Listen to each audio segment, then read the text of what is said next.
For Yah has not given us the spirit of fear, but of power, of love, and of a sound mind. Greetings, you, the DFG here, Gideon's Flight. Hey guys, I just want to take a moment to just break that down for you all. Right now, this world is in a state of panic. And I think we all can see that. You know, they have now pushed this agenda so heavy and so hard that even the elect of Elohim now are starting to question whether or not they should trust Elohim or should they trust the science. Well, let me tell you something. I heard someone give statistics this morning about scientists. The science. They tell you trust the science. You realize that 7 out of 10 scientists are atheists? 7 out of 10 scientists are atheists. In other words, they don't believe in Elohim. The other 28% are agnostic. Means that, well, maybe, maybe not. Only 7% of your so-called science experts who are encouraging us to trust their science, they don't even believe in Elohim. They don't even believe in Elohim. So think about it as a believer, Israel.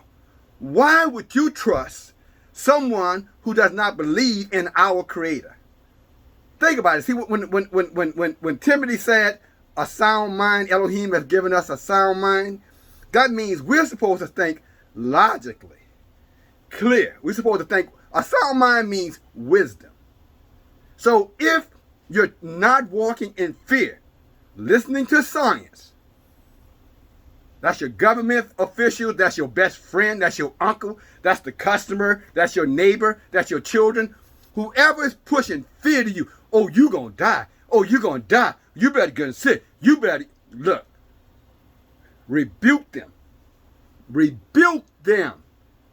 Call upon Elohim's power and rebuke the devil. Our book says resist Satan and he will flee.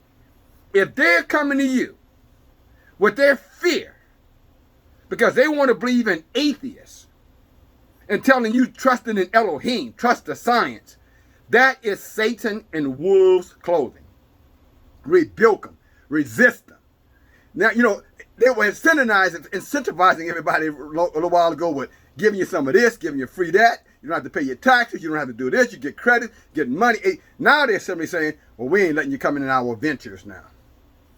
We're not going to let you go to the gym no more. We're not going to let you go here or there. Soon they're going to tell us they're not going to let us go to the markets, to the stores. Now, this is where your faith comes into play. This is where the testament of the saints, the testimony, and Revelations talked about that. Remember? Where they overcame the Satan by the word of their testimony in the blood of the Lamb. Revelation chapter 12. And I'm going to say this to you again. When Elohim says a sound mind, he means that you have to use your own clear belief. See, we've been believing for a long time. And so as true believers, we know that Elohim will protect us no matter what. He says, Isaiah reminds, he says, though the enemy comes in like a flood, Elohim will lift a standard bearer against that enemy. So again, Elohim has not given you the spirit of fear, but of power, of love, and a sound mind. So and when they come to you and they start threatening us, what they're going to do to us, we're the cause of the problem. You know what? You just rebuke them. You tell them, look, you take your science, you take all of your so-called experts, you atheist, unbelieving devils, and you take that logic and you get out of my face with it.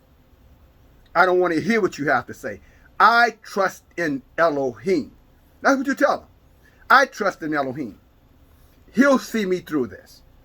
And if by chance I die or my life is taken, it's taken. If I die, I die. See, that's what true men and women of Elohim always understood. That we loved our Creator. We love our Creator unto death. We don't fear death. They fear death. And what they try to do is intimidate us by saying, oh, you're the fault. Oh, you this. Oh, look. Look. Resist, and trust. See, when it says, again, he's given us, the spirit of power, giving us his strength. That strength is to resist, to know the truth, knowing that that truth will cover any lie. Love, that means we love him with all our mind, our hearts, and our strength. meaning that we know that we're going to leave here anyway. Praise Yah. We're going. The question is how you go. Do you go by making a decision that clearly stated that you did not trust Elohim, that you let a bunch of unbelievers, again, that number speaker, that's in their own science magazine. I didn't make those numbers up. 7 out of 10 don't believe. 3 out of 10 almost, they're not sure. And for the few who do believe, those are probably the few who are telling you resist. Don't do it. All right? So love means I'm standing with you no matter what. See, when you love someone, you don't abandon them. I don't care what the situation is. You rebuke them. You correct them. But you never leave them. That's what love looks like. That's Elohim's love. And he said, perfect love casteth out all fear. So I want to remind you, sisters and brothers, get rid of the fear. They're going to come up with everything. All these states now as of Monday, you can't go to the gym. You can't go to the bars. Who wants to go to so I can't go get drunk? Serious. Think about it, though. But think how the world must be.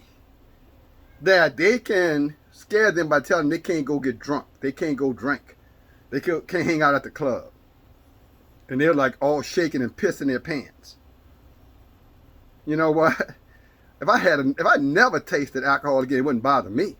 And going into their bars and their clubs, sitting amongst a bunch of unbelieving heathens, you can keep it. I don't need that. You don't need it either, by the way. Those are lies that they make up, again, to make you feel like you're really missing something. And in truth, you're not missing anything. If you have your health, you have Elohim, you have people who love you, maybe one or two for you. All the saints love you. Talking about the true believers. They love you. DFG loves you. In the faith. But I would tell you that, that's all we need. And we got the word. But think about, here's the last thing I want to say. Isn't it a great feeling to know that with all this stuff going on, we can still smile? We can still be encouraged? Although the enemy attacks our bodies like they're attacking mine for the last 3 weeks. One thing to the next to the next. But that's okay. Still standing, still strong, still faithful, still believing, still teaching, still loving. So I say this to you with all encouragement. Hang in there. No weapon formed against us is going to prosper. Y'all going to make a fool out of all of them. In the end, he's going to make a fool out of them. What did David say? A fool says in his heart there is no Elohim. These scientists are fools. At least most of them. Not all of them, most of them. Because they don't believe. Now your question, are you going to believe the unbeliever? Or are you going to believe Elohim? That's a decision that you got to make. All of us got to make. I'm not telling you what to do. I'm just presenting to you the choices that you need to consider. Are you going to believe them or are you going to believe Elohim? That's your question. That's your question for today. Pray about it, okay? But more than anything, after you've done all to stand, stand. You're never going to be standing alone, sister. Brother, you will never be standing alone. I know that 100% for a fact. One, because of God says. Second, because I'm going to stand too. So where you see me or hear me, just understand DFG is standing too. So it may just be 2, 3, 4, who knows. But I am going to stand to the end. And I'm proud. I am happy. I'm so grateful to Elohim that he gave me this Rahuk to be able to understand and be able to resist in these last and evil days. Be encouraged. DFG, talk to you soon. Bye now.